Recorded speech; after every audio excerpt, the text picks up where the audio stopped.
Hey guys, how's it going?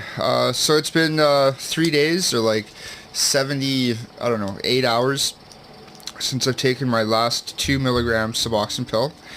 Um, so clean off Suboxone for 78 hours.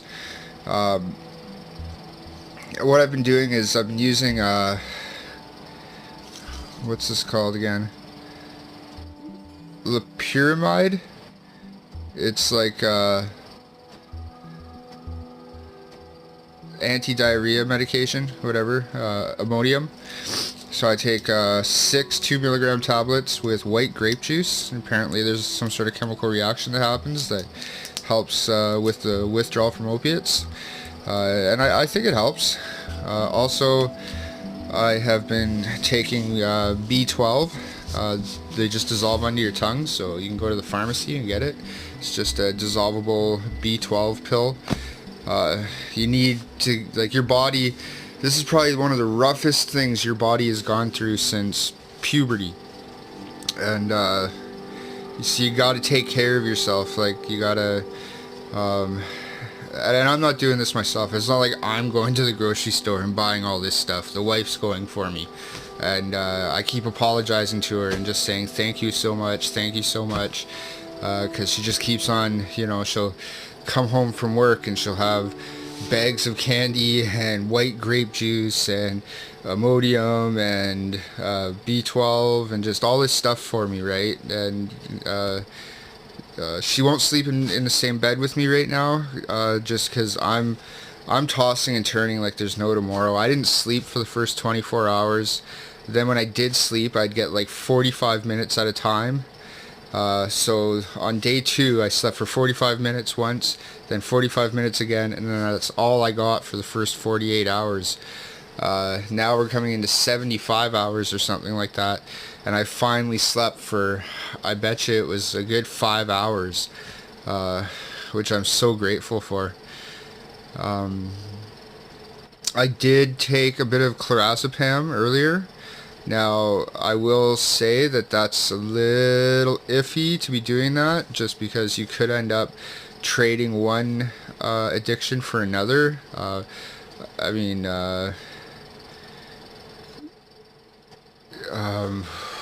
are they?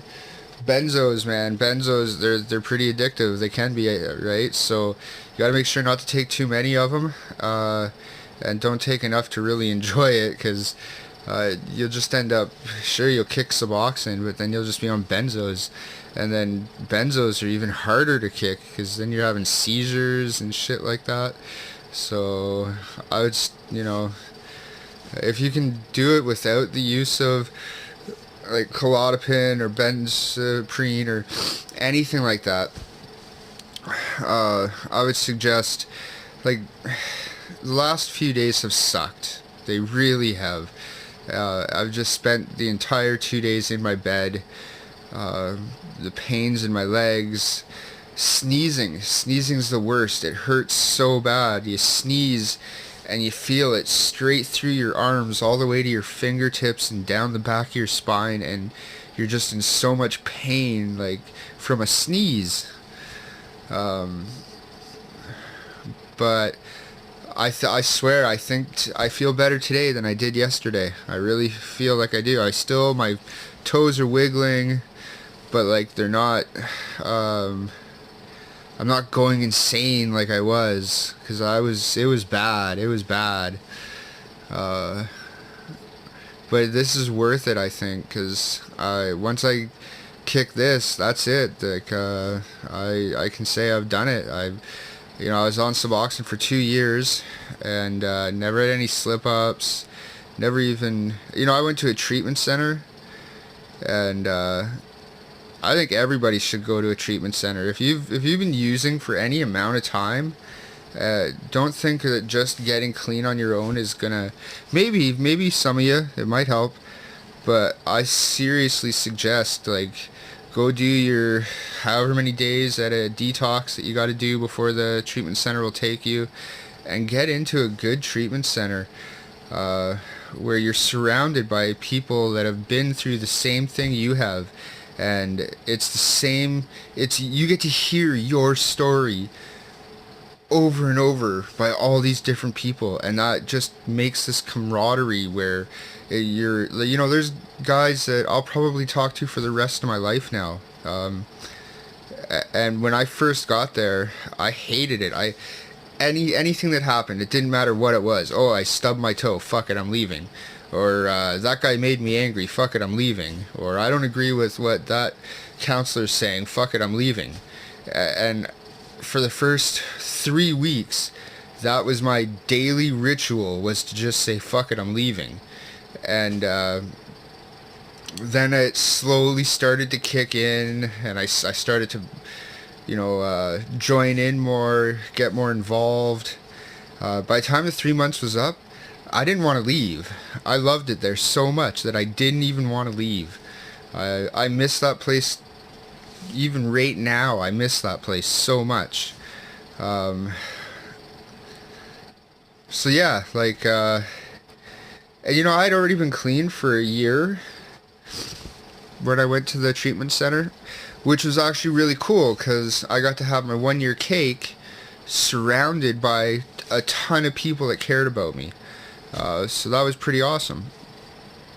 What else can I say? Yeah, I'm feeling so much better. If you're thinking about getting off Suboxone, if you're ready to start, you know, kind of taking your recovery into your own hands, and when I say that, I don't literally mean take your recovery into your own hands. I mean, like, so if you're getting off Suboxone, you need to, so put down the Suboxone, but pick up the big book, the big blue book, right? Start reading your 12 steps again. Maybe start doing some refuge recovery, meditating, smart meetings. You know, if you're going to put one thing down, you got to pick a whole bunch of other things back up, because complacency is a bitch. And when just as soon your disease is cunning and baffling and will strike you at you when you least expect it. So I'm not just gonna quit Suboxone and then be like, okay, that's it, now I can just go back to having a normal life. I know that I'm not normal. I'm always gonna be an addict, always, always, always. But I don't have to be an addict that's in active addiction. And you know, I couldn't have even told you the difference between the two a year ago. You know, get to the root cause. What caused the addiction in the first place? What is, like, go talk to a psychologist, go talk to a counselor. Inner child work is huge. Maybe you're suffering from some sort of PTSD that you're not even aware of. Maybe you've gained some PTSD during your addiction, some of the shit you've seen and done. That's huge. I mean, the hardest part of my day right now, after 2 years, the hardest part of my day is from when I lay down till I go to sleep, thinking about all the shit I've done now that my head's clear. So just thinking about all the messed up shit that I have done in the last 15 years. And it all comes back. The carnival, like, just doesn't stop. So that's when I go back to my breath, and I focus on my breathing, and I take my mind off of whatever it is, because I'll lay there for 6 hours thinking about all the messed up shit that I've done. So I try not to do that, and so that's what I do. I'll watch TV until my eyes are drowsy, or I'll lay down with my eyes closed and focus on my breath, so that every time I do kind of drift off into a thought, I recognize that, okay, I've drifted off into this thought, and I come back to my breath, and I go back to counting my breaths, and I just keep doing that over and over and over until I fall asleep. Because if I sit there and start punishing myself for everything that I've ever done, man, I'll never make it anywhere ever. So you can't do that. I'm reaching the 10-minute mark, so I guess I'm just gonna leave it there. I hope that making these videos helps somebody out there. So yeah, have a great day. please like and subscribe.